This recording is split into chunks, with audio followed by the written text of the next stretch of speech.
Now if you've got batteries stuck in your tube, either 1, 2, 3 or 4, it will change how you approach things. The first thing I would try is my the corkscrew method, because if it is one of these batteries down this end of the barrel, then and it's not particularly badly stuck in, then you're going to be able to get it out pretty easily and have to avoid all of the dismantling action up the end. If that's not the case, then after you've banged it and heated it and put penetrating oil down the end, you're at the stage where you're going to have to dismantle it. Now most of the dismantling videos online will talk about taking the switch what's it called, apparatus, which fills up this part of the barrel, and sliding it out that way. Obviously that's not an option for you if you have a battery stuck here, here, here or here. So the switch mechanism is going to have to come out the front. And the biggest thing that's holding that process back is a ring. You can see it's about that big. That's just a little rust mark where I cleaned it up earlier. And that ring is in there stopping the switch mechanism falling out that way. So let's have a look at it. That just screws off eventually. Now I'll bet that you cannot see down there, so I'm going to stop the video and try and set up some lighting so I can show you what I'm looking at. Right, this is pretty tricky to film with the lighting, but if you can see down, as far down as you can see into there, and around the very edge you can see a ring, and just on the left hand side of the barrel you can see, as I spin it around, you can see the break in that ring. We're talking about this little ring here that is the source of all of my headache anyway while I was doing this, and it sits in the flash inside the tube. You've got a little ridge there.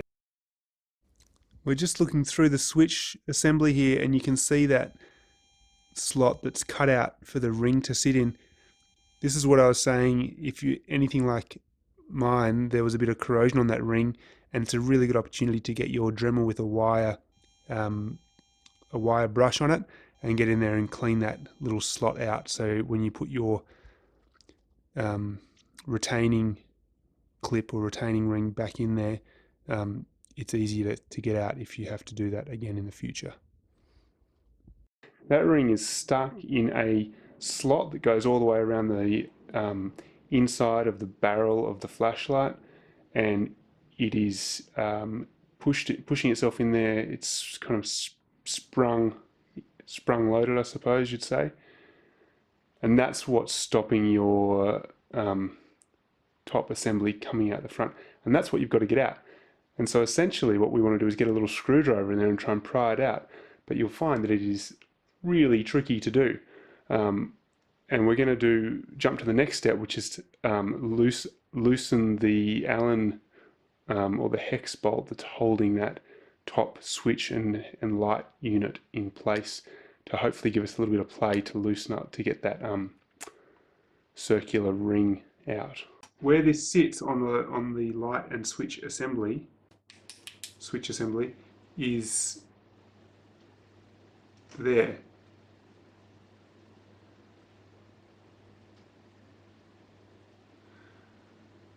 So if you can imagine that this ring here has got this switch assembly pressed hard up against it, and then it's also pushing itself out into a little groove on the inside of your flashlight, and to get that out you need to compress it in. You can see there's not much room to do that, and that's why I suggest that with a 2mm Allen wrench that you loosen this off, and you can see there it's a captive kind of nut, so it's nothing's going to drop out. But if you loosen that off, even if you've got a tiny little bit of play, and you can just pull that back ever so slightly, even sort of 2mm, then you're going to have more room to play with this ring while you're digging around with your flathead screwdriver. So that's why I suggest loosening this off and trying to push it back into the flashlight against your batteries before you try and pull that ring out. For those of you playing along at home, you might see that I've got a headlight on here, and that's because getting light down into that end of that barrel to find that circular ring is really tedious. But I did mention to allow us a little bit of play to move that ring around, we're going to loosen off the switch here, switch assembly. Some people reckon you can just pinch that and squeeze it off, and I can now, probably because I've done it a few times and it's loosened it up. The first time I just needed a screwdriver to gently pry it off. And that is what the switch looks like once you've pulled the rubber cap off. Now for that, you just need a 2mm hex wrench, and it slides all the way down the bottom, and you just need to loosen it off. I'll show you. Straight in like that. Sorry, focus, focus, focus. Hands in the way, losing focus. It won't actually fall out, it's just loosening it off. And you can see then now the switch assembly. You can move it around a bit. Now obviously you're going to have batteries jammed here, so you can't slide it all the way out like I can. But you might have a bit of play, and that's what we're hoping of. We just want a little bit of play to pull it back a little bit, back this way, just to take the pressure off that ring, so you've got a little bit of play when you're trying to dig that ring out of there. Alright, let's get back to it. If you've been able to move that switch assembly down a little bit, you'll have a little bit of play, but it's basically trying to, and you'll know what I mean once you start doing this. It's in there really tight, it's really hard to get out. The first time I did it, I think I had a little bit of corrosion that was working against me. I left it for a few days with the penetrating grease to try and help my cause. It's a balance between having a fine enough flathead to get in that little lip and something that's stiff enough with enough leverage to actually do something about it once you've got it in there. Got it.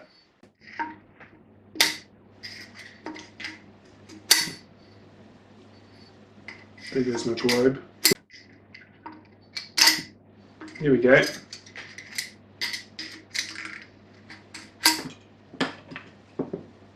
Happy days. Right, you've got that ring out now. That switch assembly just pulls out like that. You can see that. So if the switch is out, you might need to push it in as it comes through. Get it out. There, switch it. Look, switch assembly. Right.